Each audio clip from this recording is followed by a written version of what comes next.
the topic of this workshop is to reclaim your energy.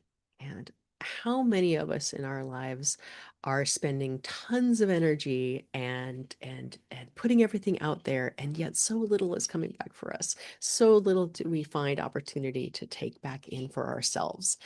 And so I'd like to get started with this workshop, giving you these 5 steps that I've identified over the years of working with clients and in the process of flower essence therapy, of really examining what it takes to be able to reclaim your energy and to start setting healthy boundaries.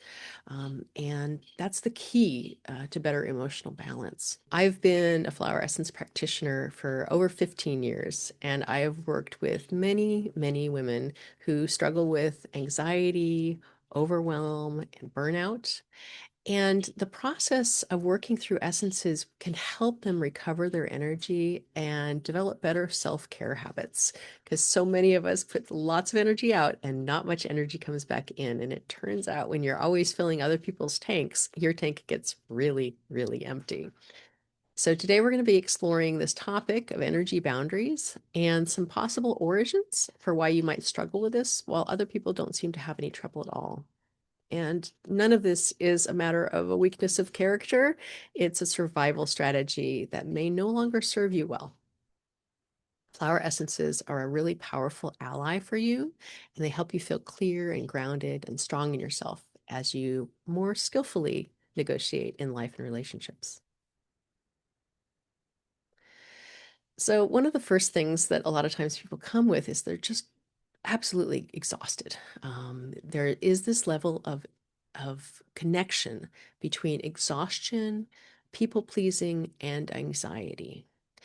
And I've definitely experienced this by not having a healthy boundary, by being really porous. And I didn't have the ability to say no. I didn't have the ability to really know what my needs were, and to listen to them and act on them. And so we can find that anxiety arises when we are never enough, when we're always, working and performing and trying to be our best and working really, really hard at it. And there's just no end to that. And when we manage other people's needs and emotions all the time, we're not tuned into ourselves and we can have a real deficit. So at the heart of the matter, we're talking about a boundary. And what is a boundary? I see it as an interface.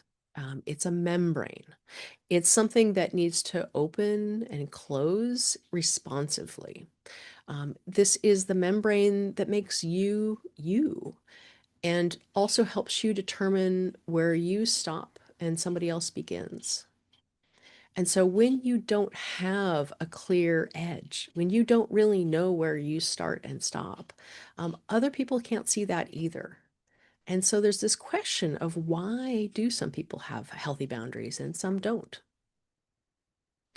And I really appreciate this quote from Rich Oswald. He's a psychologist at the Mayo Clinic. And he talks about boundaries as being seen as a way to assert yourself.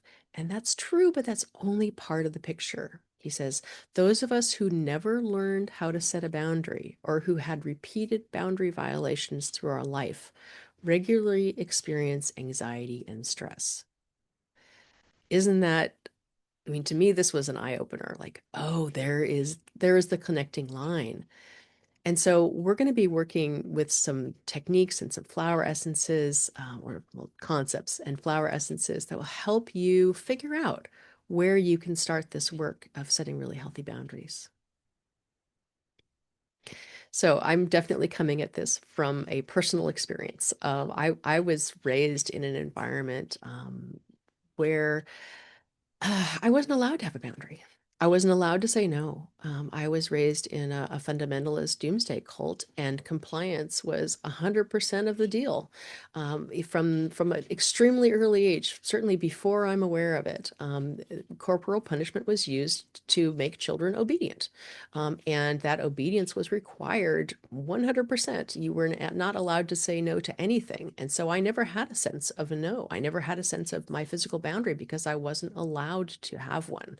And, lots of people have different variations on this theme. And a lot of us are culturally brought up not to have boundaries, to serve other people and not to take care of ourselves.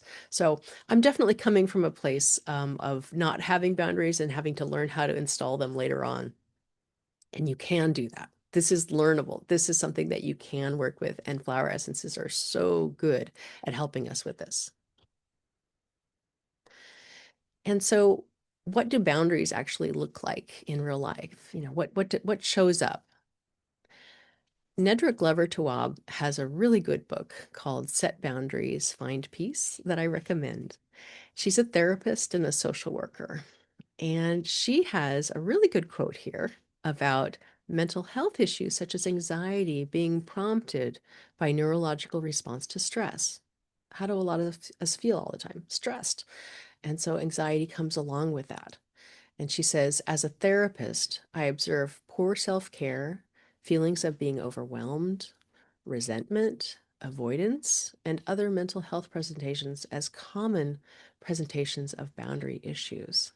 So she draws a really clear line between this anxiety, stress, overwhelm that we feel and the lack of boundaries. The first question is, can you say no? Do you have an effective no? A lot of us don't. Is it really clear when you should say no and or also when you really want to say yes? A lot of us are conditioned to say yes all the time, no matter what. And that's, our body's telling us no. So, do we know how to say no? Do we over explain, apologize, feel guilty, feel like we're being selfish? This sense of discomfort and even anxiety can come up when we need to tell somebody you can't do what they want. And then, do other people matter more than you? Do everyone else's needs come first? Do you even have needs? Maybe not. You think we don't, but there's so much energy being spent placating and people pleasing.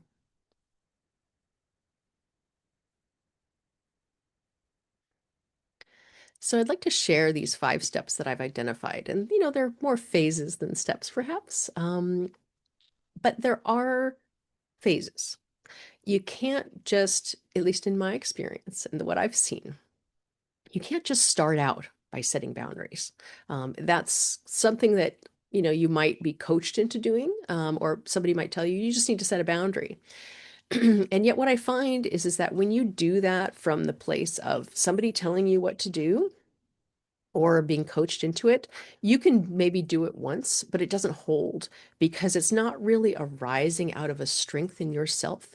It's more of a reactionary boundary, or, it can be overdone, or it's just not coming from you. And it's very hard to maintain that if that strength of a boundary is not arising naturally and organically out of you. So when you work through the process, you can create a really strong foundation of clarity, and you can see how these patterns have served you in the past because they're not there for no reason. They have definitely been there to take care of you. And then when you start working in and understanding and identifying them, then you can start understanding, oh, okay, this is why I've always done that. And then you can renegotiate that. You can renegotiate that boundary, and you can start to speak up for yourself, and you can start to act out of your wise and compassionate self. A really, really, really important part of this process. And when I work with clients, this is always part of it. It's really important to have this agreement that it's not about anybody's pace but yours. It's not what we think we should do. It's not what we believe we should be able to do. It's not what somebody tells us we should do. It needs to take place at your pace. And there's this principle of a threshold.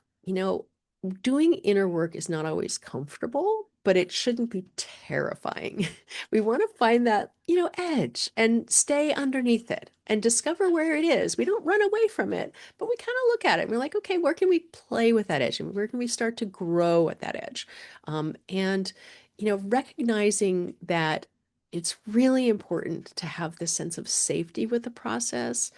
A lot of us have learned to get through things that we're scared of by pushing ourselves.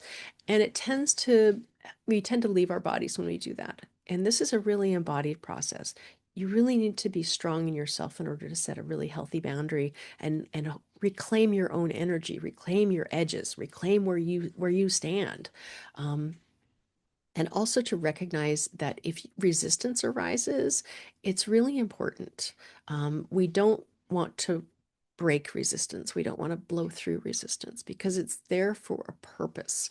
It's part of your survival strategy. And so if we try to, face it directly and, bash our way through it, it's injurious to yourself. It's not helpful. And there's a lot of parts of you that are going to resist that every step of the way. So we want to bring all of your parts, bringing all of your energies along with you so that you can be an integrated whole.